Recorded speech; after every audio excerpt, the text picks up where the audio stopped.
11 commerce के प्यारे बच्चों, बहुत लोगों का सवाल था कि सर 11 का हाफ ईयर पूरा खत्म हो गया है, अब कुछ ही दिन है, फाइनल एग्जाम आ जाएगा।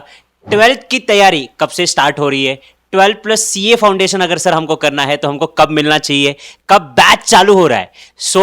मैं पहले आपको ये बता दूं कि 11 का हाफ सिलेबस डन होने के बाद बहुत सारे बच्चे हमारे साथ जुड़े हैं for the revision 11th standard और इसका वंडरफुल रिस्पॉन्स हम लोगों को मिल रहा है।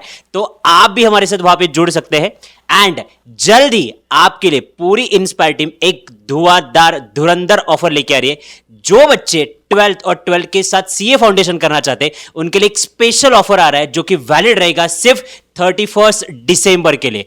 For details contact inspire academy और आपको जो भी जानकारी चाहिए वीडियो के नीचे डिस्क्रिप्शन में जो नंबर है उस पर जरूर कॉन्टैक्ट करना and just change the career path. आपका सीए फाउंडेशन एकदम शानदार तरीके से एंट्री करवाएंगे इंस्पायर की टीम।